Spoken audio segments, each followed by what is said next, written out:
Shalom Bapak Ibu dan saudara-saudara dimanapun saat ini berada. Semoga semuanya baik, sehat, dan sukacita.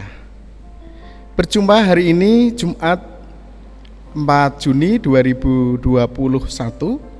Sapaan firman Tuhan diambil dari 2 Korintus 5 ayat 1 sampai ayat 5. Dan sebelum kita membaca dan merenungkannya, mari kita memohon pertolongan Tuhan melalui doa.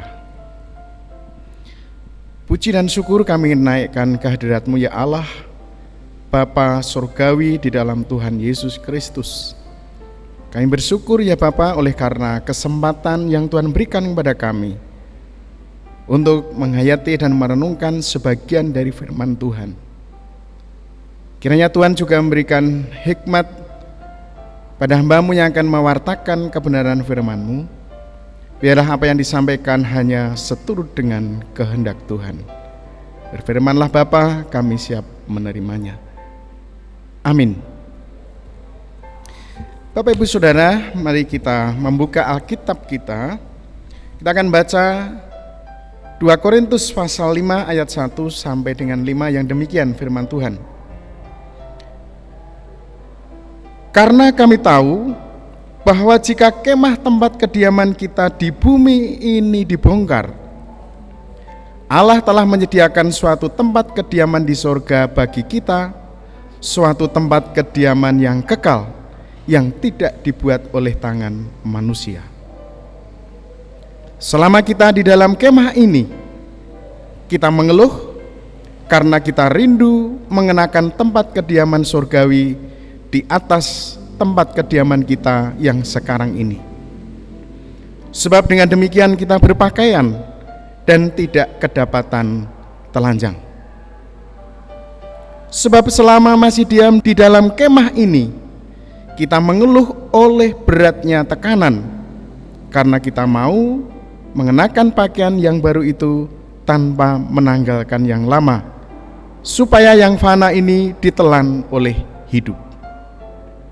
Tetapi Allah lah yang justru mempersiapkan kita untuk hal itu, dan yang mengaruniakan Roh kepada kita sebagai jaminan segala sesuatu yang telah disediakan bagi kita. Demikian pembacaan firman Tuhan. Bapak Ibu Saudara yang dikasihi Tuhan, tema tujuan hidup. Menetapkan tujuan adalah sesuatu yang penting di dalam kehidupan, baik sebagai pribadi maupun sebagai kelompok atau organisasi. Karena dengan tujuan yang jelas, maka proses atau tindakan akan lebih terukur dan terarah untuk sampai pada tujuannya. Nah, Rasul Paulus mengingatkan pada saya dan saudara mengenai dua hal tanggung jawab besar bagi setiap orang, yaitu memenuhi kebutuhan batiniah dan kebutuhan lahiriah. Dan dalam hal ini Rasul Paulus lebih memilih memperhatikan yang tidak kelihatan daripada yang kelihatan. Rasul Paulus memiliki pemahaman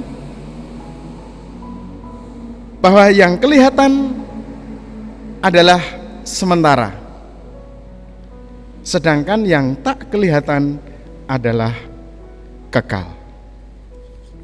Saudara kasih Tuhan, Rasul Paulus menggambarkan kehidupan manusia bahwa di bumi ini ibarat kita sedang berkemah yang suatu saat bisa dibongkar. Di ayat 1 tadi jelas, karena kami tahu bahwa jika kemah tempat kediaman kita di bumi ini dibongkar, Allah telah menyediakan satu tempat kediaman di surga bagi kita, yaitu satu tempat kediaman yang kekal. Ini satu janji Allah. Nah, tujuan bagi orang percaya, saya dan saudara, ini adalah menjadi satu kemestian, yaitu berusaha mempertahankan anugerah keselamatan dan hidup kekal di sorga yang sudah dijanjikan oleh Allah. Karena keselamatan itu diberikan oleh Allah, itu merupakan anugerah dari Tuhan, bukanlah usaha manusia. Meskipun Bapak Ibu Saudara, di sisi lain kita juga memiliki tanggung jawab memenuhi kebutuhan lahiriah selama kemah di bumi.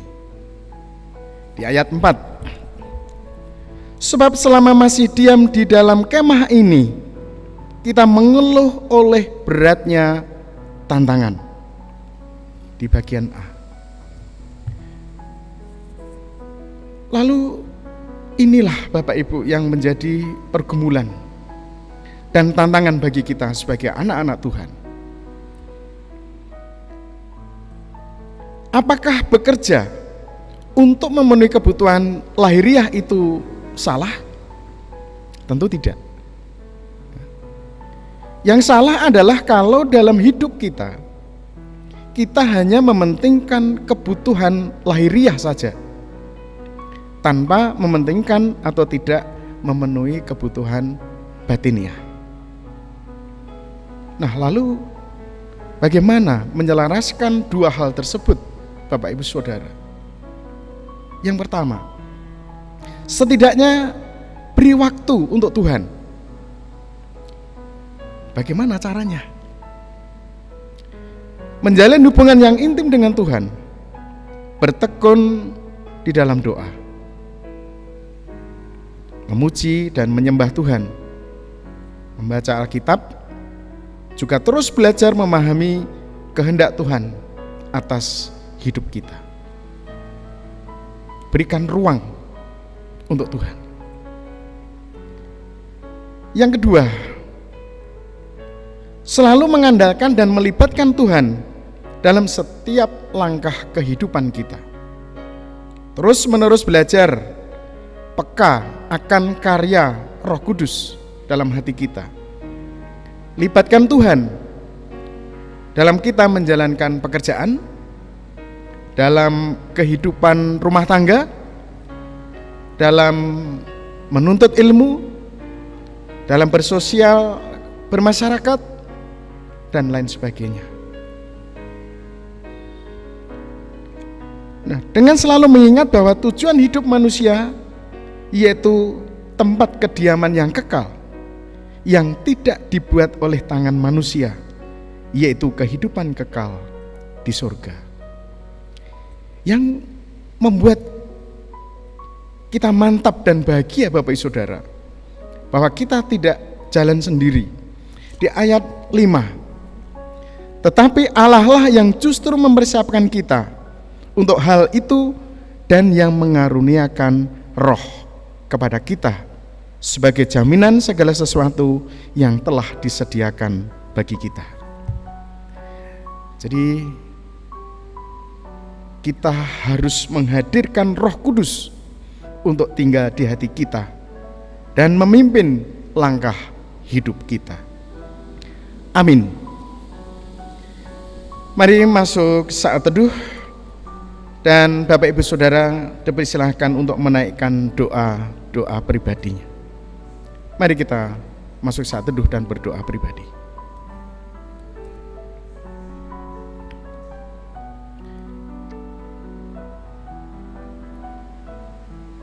Inilah ya Bapa, doa pribadi dari setiap pribadi.